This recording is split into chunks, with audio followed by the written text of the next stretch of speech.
Hi, Alex. Thank you for joining me today on the Dementia Hello. Dialogues. For the benefit of the listeners, please can you just briefly introduce yourself, sort of where you're based, your background in dementia care, and maybe what got you to work in that area in the first place? Absolutely. So my name's Alex Fleming. Currently work for Maria Malaband Care Group. I'm a dementia regional support manager for the south of the country. So what got me into dementia? I don't particularly know what got me into dementia. I did a lot of education in the past, but really my focus was football. Luckily, I got to travel to America to play football, but I think starting towards kind of the end of my journey with my degree, I jumped into kind of psychology. I really kind of jumped into dementia care. So I did a bit of volunteering when I was away, come back home to do my master's in dementia research. And then I fell into working various different roles around dementia. And I think that's really helped shape a bit of my career and a bit of my thinking around dementia. So I've worked for the Alzheimer's Society, for Sunrise Care Homes when they kind of were still present in the UK. I've run a post-diagnostic service for people with dementia. So a number of different reasons why I'm in dementia care, but absolutely love it. Loved every second of it. Good. So, how long have you been in this area then now in So for around dementia care? 15 Yeah. years now, 15 Yeah. years, which has been really lucky. And and I always kind of profess this when I'm kind of running training and talk to people that I've been really lucky. I've never had another job, never ever had another job, which is really lucky because I've really been able to kind of dive into dementia care and the world of dementia so well. Haven't had a break from it. So So, just a real general interest in it. That's what's brought you absolutely. to it. Yeah. Absolutely. There's no personal touch. There's no family members that have ever had dementia. Just a kind of pure passion for that area. Yeah. Not knowing how I fell into it, but I'm glad I fell into it because it is an absolute passion every day. Good. Okay, so just a bit of background then. So we connected on LinkedIn because you shared some examples on there of making mealtimes more meaningful. Yeah, Yeah. within the care setting for people living with dementia, from like fish and chip Fridays with sand on the floor, Yeah. yeah, to people making their own bread. So, in your words, what defines a truly positive dining experience for someone living with dementia?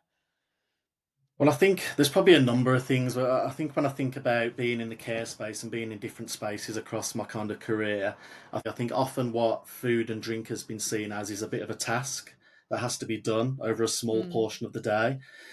What I yeah, think we're starting to move towards now, and I think we're moving towards a really better space around dining, is that people are actually starting to treat it as care. They're starting to treat that as a chance to connect with people. They're starting to kind of treat this as a chance to really dive into people's worlds because food and drink is so important to all of us. It's really important to me. I've got so many good memories of holidays with food and so many good memories with drinks with friends and so many different things. And I think that shouldn't stop when we go to care, when yeah. people move into care or have a diagnosis of dementia. So we shouldn't be seeing that as a task. And I think there's good opportunities now for staff to engage so much more because we know so much more about how people can retain their abilities to eat well, retain their abilities to talk about the old times when they used to have fish and chips, like you've mentioned. So I think there's a really good opportunity to see it more than just nutrition and hydration, but a good chance to connect. I think fish and chips is a big one in the UK, isn't it? It is, and I mean that's such a stereotype, isn't it? But when I Yeah, know that's often probably again in the care home space where we've had fish and chip Fridays and all these stereotypical things. But again, it's just such a good chance to jump into what they would have been doing in the past. There's a good opportunity to dive into their world instead of yeah. just seeing it as that task for the hour period, and then we move on from there.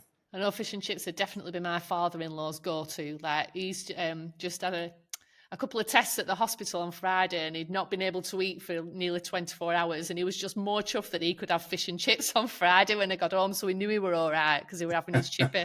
We knew he'd be okay. All's good. Can you share a moment when you've witnessed a dining experience that's truly lit someone up then, even if it's been a small thing? Yeah, I think there's been a couple, and I'll veer away from a fish and chip example for kind of Okay. the two examples that I give. But when I used to work at Sunrise Care Homes, there was and I was able to connect a bit more then. Obviously, with my role now, I'm travelling around, and you don't get to know the people as much, quite clearly. But there was a lady I used to work with. She was called Anne. She was a lovely lady, but I think she was very misunderstood. Um, and I think how we engaged her and how we thought about her behaviours at the time, I think we're very dismissive, not recognising what was going on for this individual. But we actually recognised, and this related back to dining, that when she would go to the dining room, there'd be a lack of engagement. She was very shy, very nervous around what was going on. So for her dining experience, this is a bit of a kind of odd one. What we did at periods before dining, so it could be 20 minutes, 15 minutes before dining, we actually learned that she loved classical music. So what we would do is put headphones on her, and it was actually a kind of marvelous to see that when she put classical music on, from a posture being down and low and looking at the ground, she would go up, and her hands would start orchestrating like this. Okay. So that actually helped us then transform that into a dining. So then she would be up and she'd be engaged and she'd be really present. And that was something, one of the small things we could do just to engage her, just to get her up and get her feeling like she's being something and doing something, Hmm. instead of just let's take her to the dining room with a posture down and she's staring at the ground. And we actually did something to engage that. So that was a bit of a more kind of niche example, I think, of how we need to consider dining translating to other parts of the day. I Yeah. think another really good example, that when we spoke originally, again, it's back to that fish and chips example. Yeah. But again, we actually recognise that how do we translate these experiences from our conversations? So we would be talking about, oh, did you have fish and chips on the beach? Where did you eat it? Did you have it with your family? Was you next to the arcade? Actually, how did we translate that into reality? Hmm. So we only spent a small bit of money, we spent a small bit of time, really focusing on the environment. So we did put kind of sand on the floor. We had sand in some plastic boxes where people could put their feet. There was music going on. There was an ice cream van because we did it in a little outside space on the day. And again, that started to transform people's experience because they had fish and chips in paper instead of having it on Yeah. a plate. Yeah. And again, now this starts to tick people into their memories. And now Mm. this is so easy for our teams to connect and talk and sit, because now the staff was sitting with people with a paper, fish and chips, and talking, and this turned into an experience. So I guess kind of two examples there of how we've done different approaches. For Anne, we needed to do something really different for her. We needed to engage her, Yeah. whereas for other people, we needed to engage them in group and noise and loud and Yeah. so many different things. So, and I think that takes it back to how complex it is. Yeah. Each person will require something different, but we've had some really good experiences, I think, when we really focus on what you can do, the small things again, that can hopefully make the biggest difference. And like we say, dining and drinking for anybody, it is an experience, isn't it? Yeah, Uh, uh, when you can come together and have a family dinner, it is an experience because you're connecting with each other, you're learning about each other's days or what's going on in your life. If you go out, it's an experience.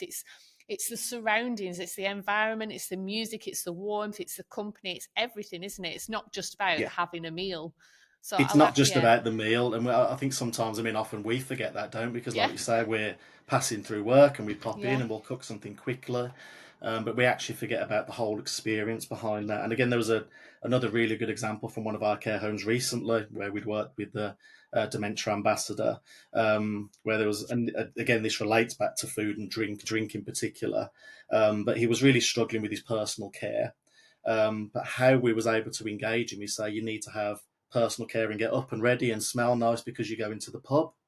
And then when he'd receive personal care and get that support that he needed, he actually had a pint of Guinness waiting for him in the lounge. So now this was oh all my God, transforming into, actually, I'm going to go to the pub, so I need to have a shower and I need to do my hair.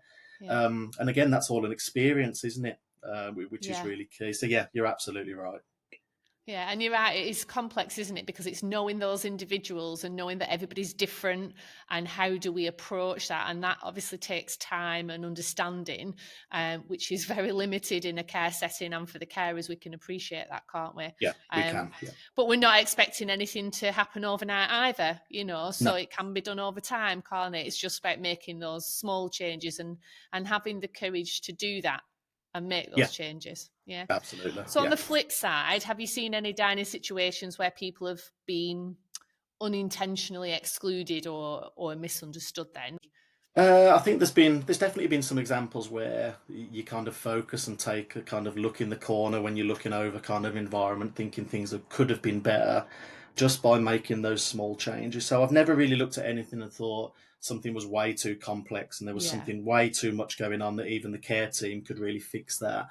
I think a couple of examples really stood out when we spoke, but one example that stood out in my past kind of work was that I found that when I travelled across the country again, was that one of our dining spaces sectioned off people living with dementia, so they would Yeah. see that as a bit of a nuisance in a way. They need to be away. They're slower. They might get up. They've got a lack of understanding. Really poor attitudes towards people living with dementia that led to them So being sectioned literally off. segregated as such. So people with dementia would be on one side of the dining Yeah. space and okay, Yeah, yeah, so segregated off, so there'd be a kind of one of those stands where you just kind of put it up and they yeah, could put people off. And again, when we start thinking about people living with dementia, again, each person will need their own kind of setting and their own place.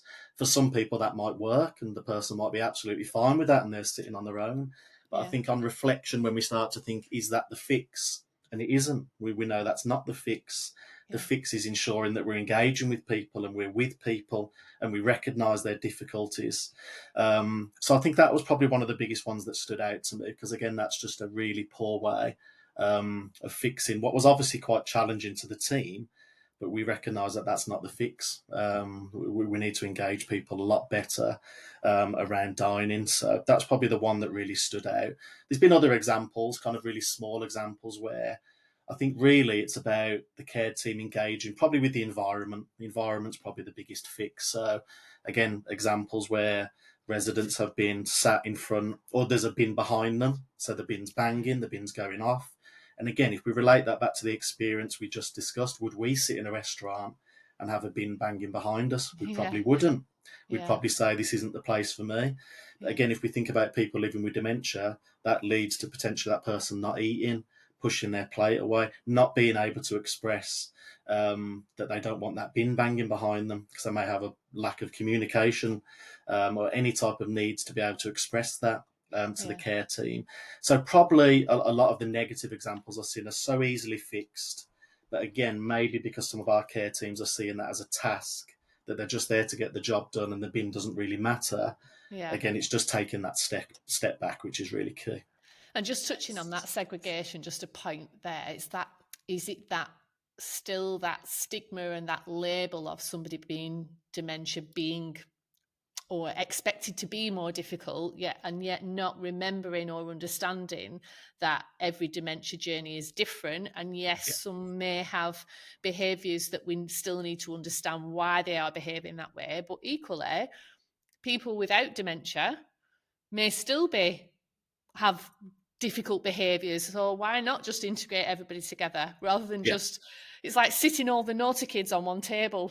You know, it absolutely. just doesn't work, does it? It You just know. doesn't work. And I think No. that, and again, that really probably ties into the culture that's being built. So if Yeah. we do that from day one and a new member of staff walks in and says, who are they in the corner? Yeah. Again, that builds a culture, doesn't it? That people with Yeah. dementia need to be away and they need to be Yeah. separate. And again, maybe this is a problem through these bad experiences or bad examples. Have we built up a bad culture? Because that's how they learn. They learn on the job, don't they? They learn with their Yeah. peers, they learn with their friends.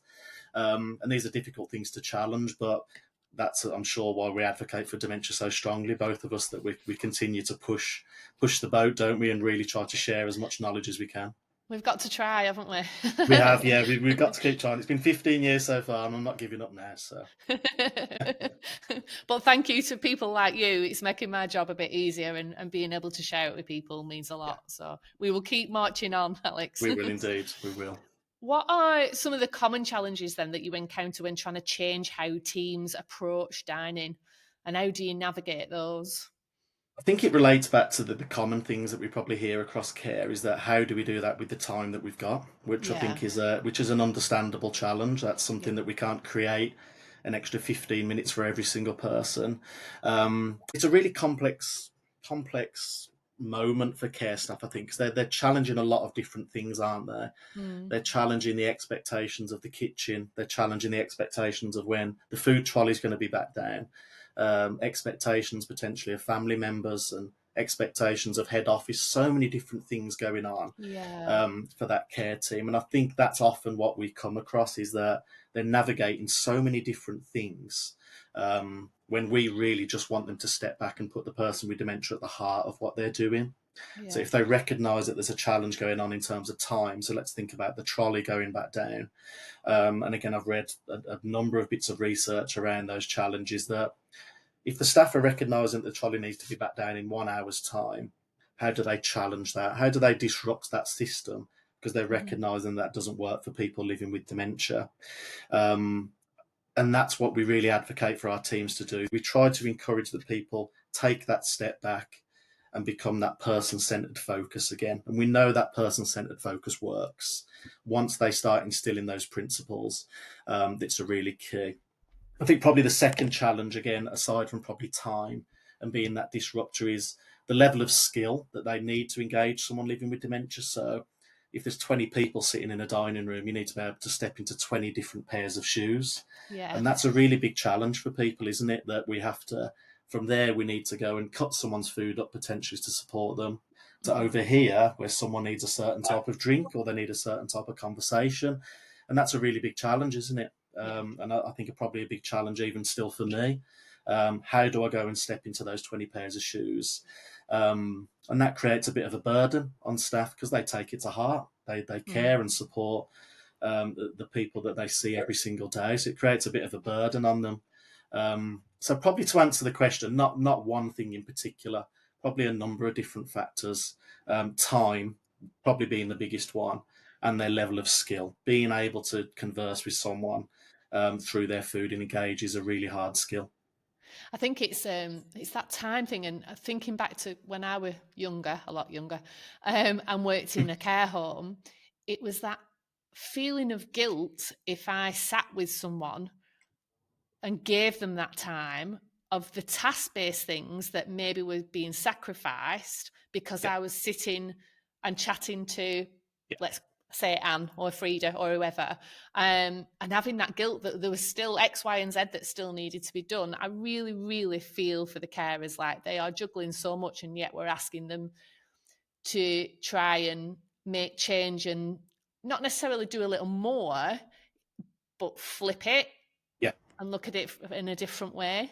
Yeah, Um, absolutely, and that's definitely something that when we share the dining training with our teams, and obviously through the hug on a plate work that's with the hospitality team, this is something that we share, that we recognise that there's time challenges, but how could you do something just slightly differently that yeah, isn't an add-on to part of what this task is being seen as? Actually, we're yeah, helping you to do it better, and we're helping you to engage better. And I think it does require a lot. So it's not just the carer's role; it's teamwork.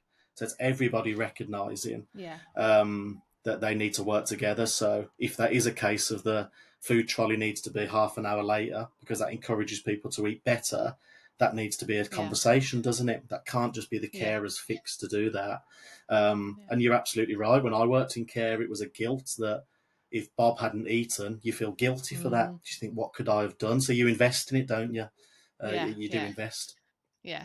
But they're the right people that you want for the role, to be fair, Yeah, aren't they? absolutely. Yeah, you do. So you've mentioned twice now, hug on a plate. So can you explain that to me and the listeners, please, and what that looks like? Yeah, so the Hug on a Plate kind of sits alongside our dementia program, which is Always You. But the Hug on a Plate work that was introduced, I think, around about a year and a half ago now, into our care homes. So I think there was a really strong focus on ensuring that all of our care homes were able to personalise menus. So different pockets of the country actually needing different things instead of just a standard menu across the country. Okay. Actually, what they need in Yorkshire was different to the south of London. Yeah. And again, do we vary those menus? So it really focuses around the personalised touch that we're giving to people.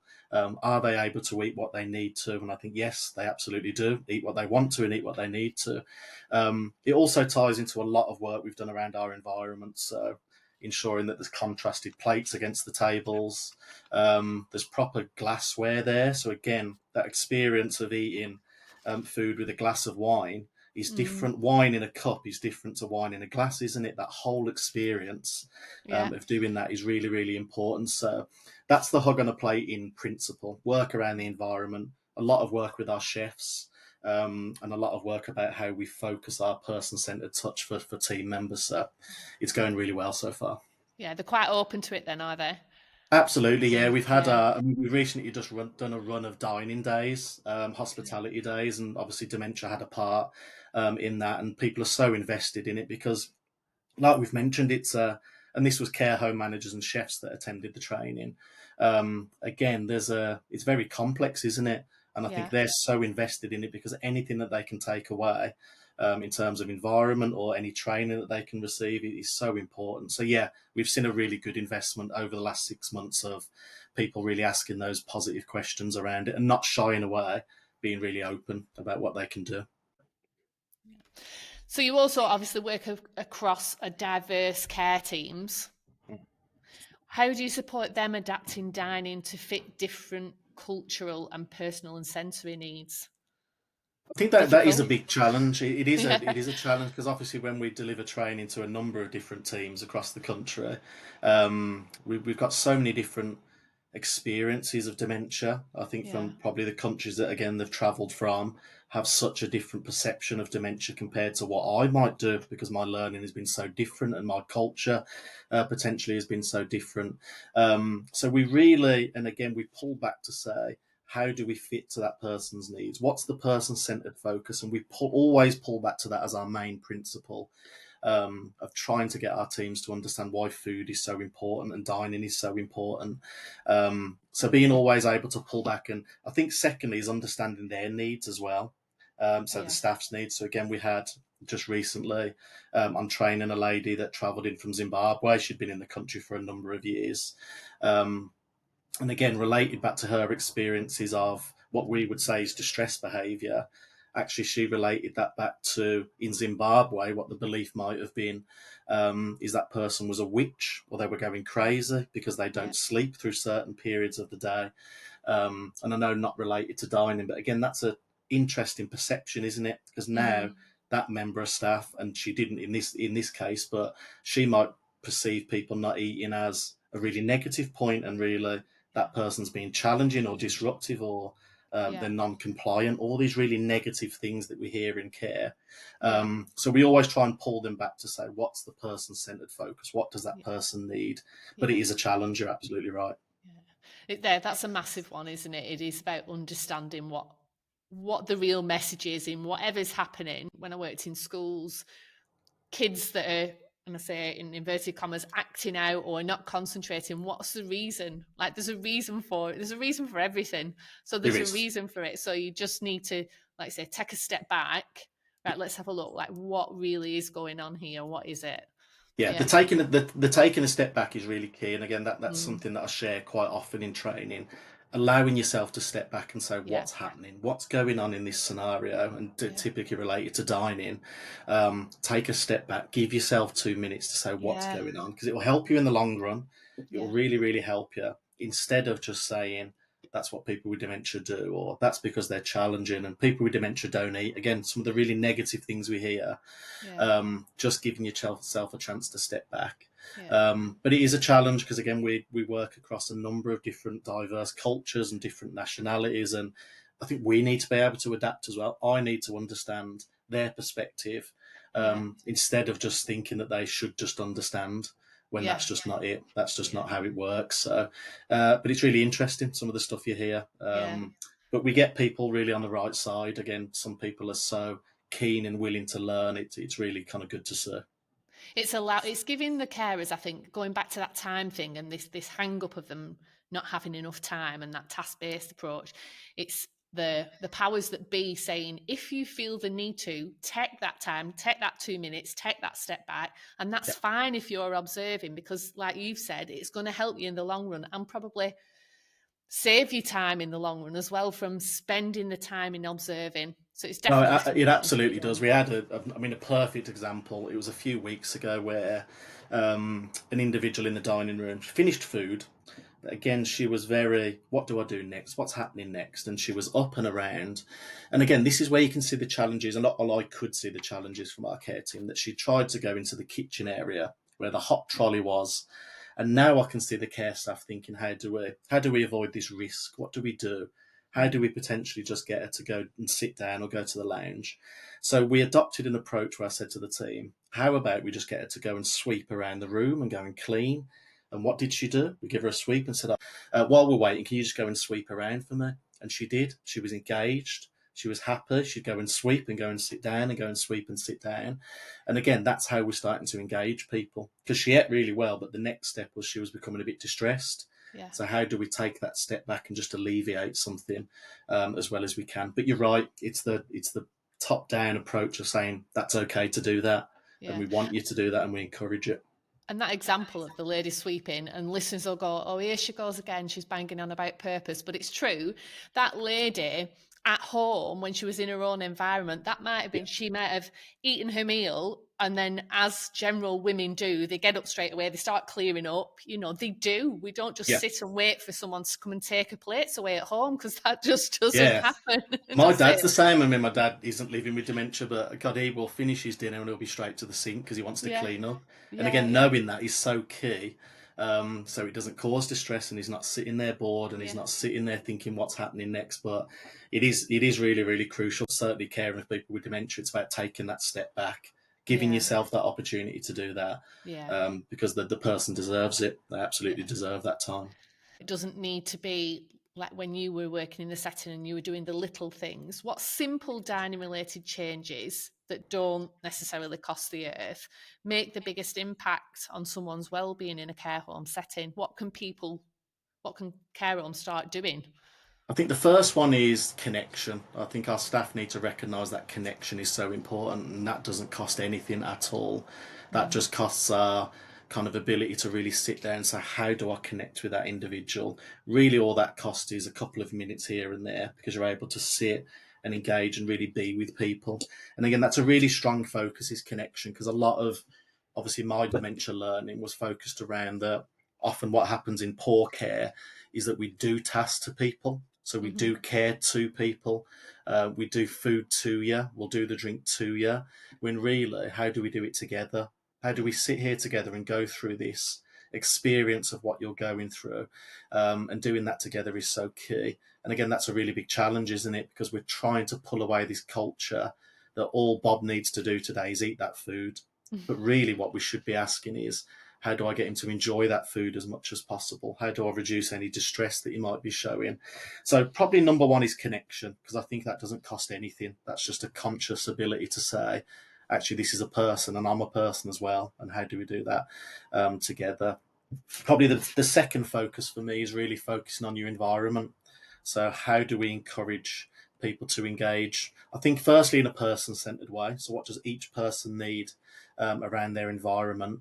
Do they need any adaptive cutlery, adaptive crockery, glasses, or whatever? So how do we get that person to engage as well as possible? How do we make it as engaging as possible? Not Yeah. just a boring, flat, clinical room.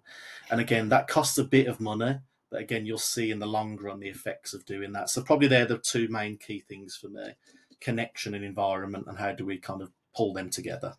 And I think that keeps reoccurring, that, doesn't it? In the long run, it's for the benefit of everybody. It's for Yeah, the benefit, probably financially, time, for the carers' morale. You know, it'll just be a massive knock on effect. Yes, it might be time consuming and may have some financial impact initially, but look at the long term benefits that'll come, you know. absolutely, because there's a load of different kind of complex issues that I think the care team have got to deal with. Yeah. If we're giving them every best opportunity to help engage people and help people eat and drink where they should be, again, that has a knock-on effect, like you say, for staff morale. Probably back in the past, you wouldn't have felt that guilt as much because you're able just to engage so much more Mm. because we're giving you that opportunity. We've extended the trolley time from an hour to an hour and a half. So that feels like we're giving you so much more ability to go and deliver good care. Hmm. And mealtime care, which is so key, not just that task of food. The list could be so big, but Hmm. principle wise, it's about just that connection and focusing on your environment is so key. Do you think that we're doing enough in the UK, in the care sector, to make mealtimes meaningful? Or do you still think it's seen as sort of a nice extra and not really a vital part of care then? I mean, there's no doubt that there'll be still pockets of where people are treating it as a task. I think there's absolutely no doubt if we think of the wider care sector. But I do think we're driving in the right direction. From when I started care 15 years ago, and even thinking of example around texture modified foods. Mm. Again, 15 years ago, texture modified food would have been brown paste in a bowl that got stirred together. Yeah. The carer might not have known what was in that bowl, so you can't Yeah. describe that to someone. And now we're looking at ways of kind of texture modified food being phenomenal. Some of the stuff that's being produced that looks like the food, tastes like the food. You'll know what the food looks like. So I think we are really driving towards a really positive direction, that actually food is so important to people, because that takes time. And some of the texture modified food that I know I shared on the LinkedIn post when we originally kind Yeah. of connected, Yeah. just really phenomenal stuff. So that doesn't happen just by chance. I think there's a culture change that's happening with people, and particularly that will be chefs for that example. But that culture change has happened, hasn't it? Yeah. Where chefs are actually now starting to recognise they have a part to play in Yeah. someone's dementia diagnosis, and their time in a care home. They've got a part to play. But I do think we are moving in the right direction. A lot of the work we do through our dining and our training, actually, you see people connecting a lot more. So they actually treat it now less like a task and more like an opportunity. There's no doubt that there's probably pockets across the country, like I've expressed, but I do think we are moving in the right direction. But it takes time. Culture Yeah. change takes time. Yeah. But yeah, And that's all we can ask for, isn't it? Steps in the right direction, and we'll get there at some point. And then there'll be something else that we need to focus on. So, but as long as we're moving forward, that's the main yeah, thing. yeah, I do think we So, are. so with that, then, what would you love to see rolled out nationally? It might be a pie in the sky thing, but something that every care home could do. I'd draw back to that ability for staff to connect. So if it was a pie in the sky idea, I think I mentioned about a staff member or a volunteer or someone always being present, just to be Mm. that kind of connector in a Yeah, way. So they're at a table every day, they're doing something every day that yeah, now encourages that culture where we're with people and we're not doing it to you, that we're doing it with you. So again, if you're eating a curry, I'll come and eat a curry with you. And again, that starts to change our culture where hopefully the staff members now, if they want to break in their sandwich, they'll go and do it at dining time because they can go and yeah, sit with someone and yeah, start to connect. So I guess that would be probably so important for me. How do we engage people so much better, um, and really start to create a better culture around that? So that would probably be my pie in the sky idea. How do we create more opportunities for people yeah. just to do that normal thing of eating together? I love that new role, the new role of the connector or a volunteer connector that just is Yeah. present. I love that. Yeah. I like Someone that. just being present, because being present is probably the most important thing in care, Yeah, isn't it? Being yeah, present and being there with someone yeah. to try and help. Yeah. Okay, so finally, then, if you could offer one piece of advice or guidance or support for the listeners that's around dining, maybe, or something else, what would that be? I think for me, it's probably, again, probably what I've learned over 15 years is really key, that even though you might not be remembered in those small moments, that presence will be felt. So what you're doing is absolutely making a difference. So they might not remember your name, they might not remember what you've done, but what you've focused on in that small pocket of time will absolutely make the biggest difference. And again, I think when we think about connecting and people engaging through, let's think about dining, even just that small bit of communication, sitting next to someone and just holding their hand and saying, Mm, let's do this together. Those small things make the biggest difference to people. So that's probably the one piece of advice I'd share. Keep going. You are making a difference. Even though sometimes it doesn't feel like you absolutely are changing just that small moment of time for someone living with dementia. yeah, small moments matter, and small They, moments can have the biggest impact, can't they? absolutely, they can. Thank you very much for taking the time out for us today, and I'll speak to you soon. Thank you so much. See you later. Thank you. Bye bye.